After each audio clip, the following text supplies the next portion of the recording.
Today is Wednesday, July 27th. We'll tell you about some record-breaking rain and catastrophic floods in the Midwest. Also, a staple of American and Russian cooperation is coming to an end. What's next for the International Space Station now that Russia is pulling away? Plus, the latest action from the White House to try and lower gas prices. What new research found about exercising more than the recommended amount. And gone but not forgotten, the internet is having a tough time saying goodbye to the Choco Taco. Those stories and more next. Welcome to The Newsworthy. All the day's news in around 10 minutes. Fast, fair, fun, and on the go. I'm Erica Mandy. Thanks so much for being here. You ready? Let's do this. From a crippling drought to historic rainfall and flooding, parts of the Midwest are dealing with a severe weather roller coaster. St. Louis and other parts of Missouri got up to a foot of rain in just one day, demolishing the daily record set more than a century ago.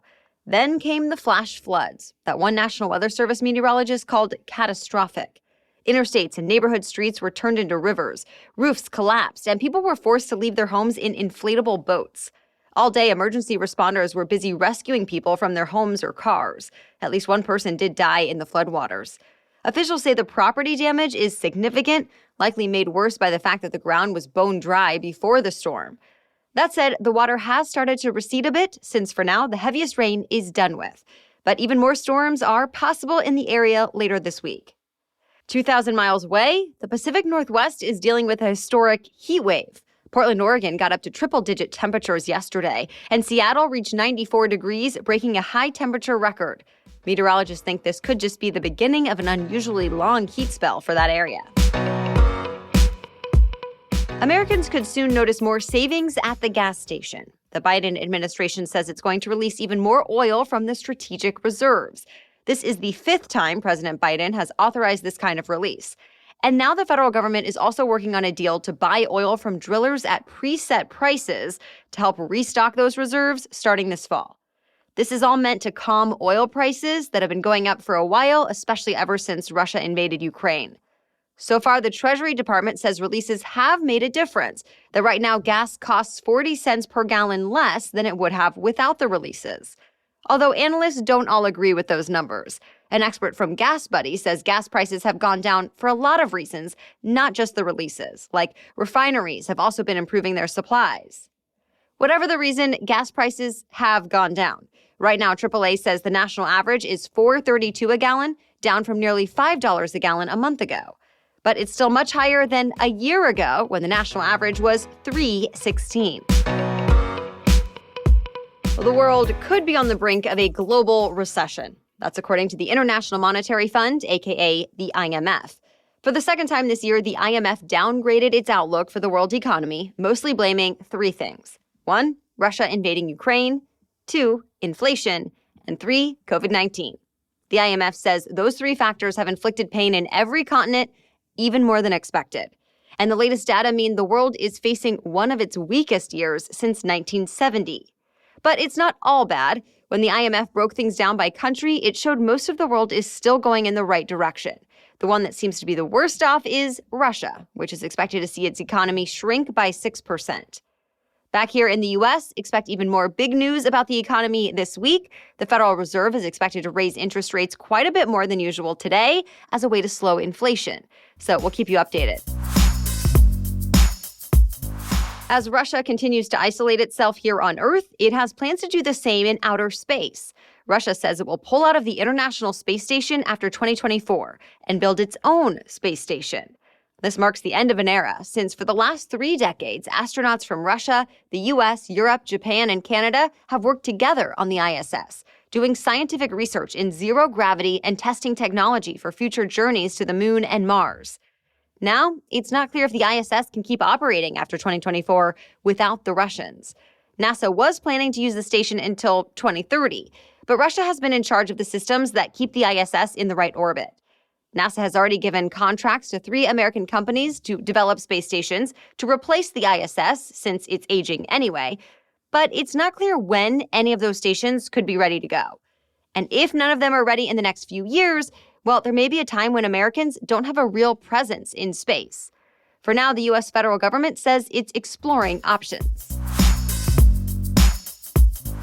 There's even more competition in the space race besides just the ISS partners and Russia. China is now just one more step away from having a fully operational space station. But at least part of their venture has faced international backlash. After the latest module docked, the rocket that delivered it started falling down back to Earth, and no one knows exactly where it will land. This is the third time now China has been accused of not properly handling its space debris. There's still an extremely low chance this rocket part will actually hurt anyone here on Earth, but space experts in the U.S. still consider the risk unacceptable. They think the rocket body will re-enter Earth's atmosphere this weekend, and as it gets closer, they'll have a better idea of exactly when it will come down and where it might end up. All right, we have much more news for you still ahead, but first, let's take a quick break for our sponsor, Indeed. We here at The Newsworthy like to be your go-to place for news, where you can get a wide variety of stories all in one place and quickly. Well, Indeed is the hiring platform where you can attract, interview, and hire all in one place and quickly. Yep, when you need to hire great people fast, you need Indeed. They have time-saving tools like Indeed Instant Match, assessments, and virtual interviews. And in business, the people you find and hire make all the difference. It's clear Indeed is doing something right as a hiring partner because Indeed delivers 4 times more hires than all other job sites combined, according to data from Talent Nest in 2019. In fact, in the minute I'm talking about this with you, Indeed data worldwide shows 16 hires will be made on Indeed. And Indeed is doing something no other job site has done. Now with Indeed, businesses only pay for quality applications matching the sponsored job description. Visit Indeed.com/newsworthy to start hiring now. Just go to Indeed.com/newsworthy. Indeed.com/newsworthy. Terms and conditions apply. Need to hire? You need Indeed. By now, you probably know already that regular exercise is linked to living longer. But now the results from a new 30-year study show those who exercise even more than is already recommended live the longest. Researchers analyzed data from more than 100,000 adults over the course of 3 decades. The researchers looked at the time and intensity of exercise and death rates. They found people who did 2 to 4 times the minimum recommended dose of moderate or vigorous physical activity had the lowest risk of death from all causes. So we're talking about a total of 5 to 10 hours a week of moderate activity or 2.5 to 5 hours of vigorous exercise per week. Moderate activity means a brisk walk, mowing the lawn, that sort of thing. Vigorous activity refers to hiking, jogging, playing soccer, and more. Well, another drug maker reached a multi-billion-dollar deal to settle thousands of lawsuits over its alleged role in America's opioid crisis. Teva Pharmaceutical is the world's biggest seller of lower-priced generic versions of prescription meds. It's now agreed to pay up to $4.25 billion to resolve these legal claims. That includes money to state and local governments and to Native American tribes. Governments and tribes still need to give the final okay on this deal. In general, many of the lawsuits have claimed that Teva and other companies pushed painkillers for widespread use without properly warning of the risks of addiction. Even with this settlement, though, Teva is not admitting any wrongdoing. Instagram is now explaining itself and some of its recent changes. The app has been facing criticism from some users, including some top creators who don't like that new features make it more like TikTok. In recent tests, Instagram has prioritized videos over photos in feeds, including content from people you do not follow. And both photos and videos have been taking up the whole screen instead of just part of it. Then most recently, it announced most videos would be posted as Reels. Well, this week, beauty mogul Kylie Jenner shared a picture that read, "Make Instagram, Instagram again," and saying she really just wants to see photos from her friends. And plenty of other celebrities jumped in, like her half-sister Kim Kardashian and model and author Chrissy Teigen. Thousands of other users even started signing a petition. So the head of Instagram decided to address the backlash. He said people tend to like and share videos more than photos, so, quote, "we're going to need to evolve." And he pointed out that the new format can help people discover things they never knew existed. But he said Instagram is still in the early stages of making a shift and, quote, "it's not yet good." So there will be more changes coming. Say goodbye to one beloved summer dessert. Klondike is discontinuing the Choco Taco after nearly 40 years. In case you're not familiar, the Choco Taco is vanilla ice cream in a waffle cone taco shell dipped in chocolate and peanuts. You might still be able to find one on a local ice cream truck or convenience store, but once they're sold out, they're gone for good. This came as a surprise since the Choco Taco has been a fan favorite for so long. And some people seem to have really lost it on social media about this. Celebrity chef Andrew Zimmerman called it insanity. One U.S. senator tweeted that he wants to mandate continued manufacturing of the Choco Taco. And multimillionaire Alexis Ohanian, who co-founded Reddit, tweeted that he'd like to buy the rights to the Choco Taco. But so far, no response to that offer. For now, Klondike is sticking to its decision, saying it had to make a tough choice to make sure it could keep the rest of its products available. That's it for the main news today. So now it's time for Work Wednesday, when we break down one interesting career or work-related news story every Wednesday. But first, a message from our sponsor, ZocDoc. Have you ever needed to see a doctor, but the one you usually go to, or really the one your friend recommended, is booked up for weeks or even months?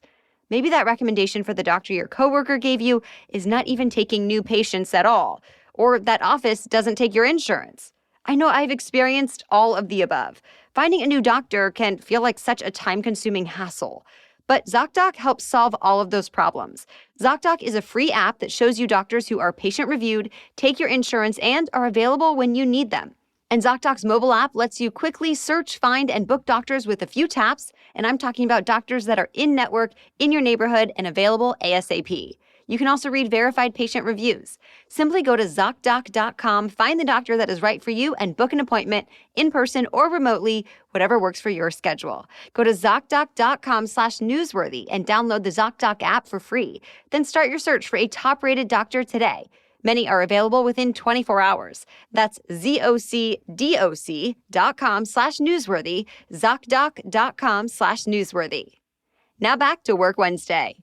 Well, there are a lot of severely understaffed workplaces around the U.S. right now. Of course, you already know businesses have been dealing with labor shortages, but now they're up against a lot of sick days and vacation plans, too.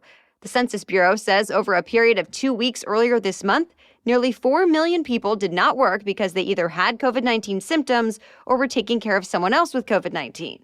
Last year at that time, half as many people were off work for the same reasons. On top of that, this is known as a summer for revenge travel. Millions of people are finally taking vacations they put off earlier in the pandemic. So many restaurants, hotel chains, manufacturers, and other workplaces are struggling to keep operations running. Some bosses tell the Wall Street Journal staffing is harder now than at any other stage in the pandemic so far. But the problem might not be all that disruptive for everyone. An economist at payroll processor ADP says at this stage in the pandemic, employers have figured out how to operate with fewer people. For some, that means more tasks are automated. Elsewhere, it means shortening business hours, having managers fill in on hourly duties, offering more overtime, or bringing in more contract labor. Thank you so much for joining us as part of your daily routine. Be sure to follow or subscribe to The Newsworthy in your favorite podcast app. Our daily news roundups are available every weekday starting at 4 a.m. We'll catch you up on more news to know tomorrow. Until then, have a great day.